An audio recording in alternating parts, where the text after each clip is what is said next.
KRockFootball.com.au. We continue the coaches catch up. We've headed out to Bisanella Oval, or as the locals like to call it, the Snake Pit, to catch up with Lara coach Matthew Kershaw. Matty, thanks for joining us on KRockFootball.com.au. Obviously, the disappointment of season 2013 and that early finals exit has been put to one side, and you build to 2014. How are things shaping up out here?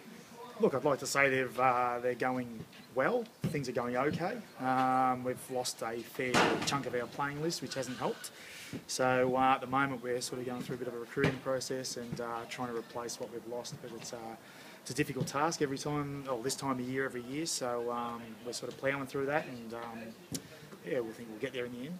James Allen obviously is the highly publicised departure. Yep. You got him back for 1 year, but obviously the lure of South Australia has taken him back.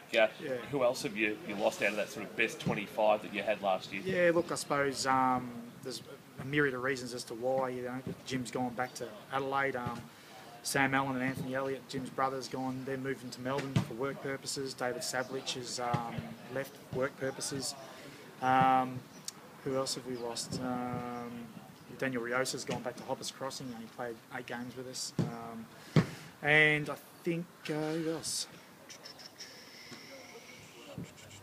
That's about it, I think. I'll throw Kane Smith's name in Kane there as Smith, well. Yeah, sorry, Kane. Yeah, Kane's gone to Geelong Amateurs. He's probably the only one. I don't know the real reason as to why he's left. So a couple other fringe players, that, those reserves players that play very good football, that are sort of, playing 6 to 8 games.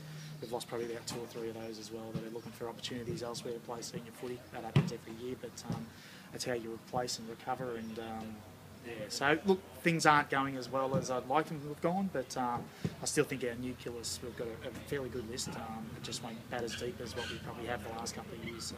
Okay, signing-wise, is there anything you can reveal at this stage in regards to new faces? No, not at the moment. We've got Zach Higgleton from Inverleigh who's coaching our Colts, so he'll certainly play senior footy here. We get Ryan Noy back after a knee reconstruction, so he'll be like a new recruit. Really, at the end of the day, we've got probably about 2 or 3 names that we're hoping to sign by Christmas. If we can jag a couple of those, we'll certainly be back in a strong position. But at the moment, we're sort of going to have to rely heavily on our kids that have played 10 to 12 games per year to playing 16 to 18 games. So, look, there's going to be a bit of development and a little bit of list management as well. But look, you've got to remain positive, and we've done our best side on paper, and I think that we'll be still competitive. So.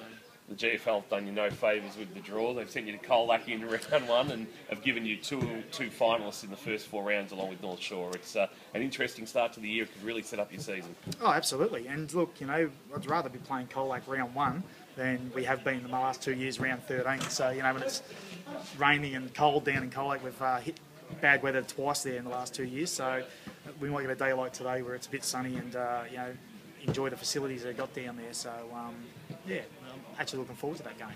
They've recruited really well, so, yeah.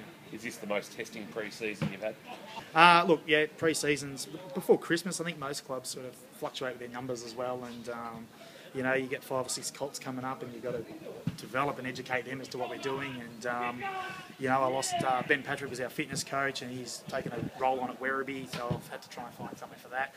Our reserves coach, Craig Williams, is retired, so we've got to find a new twos coach. So it's been pretty testing.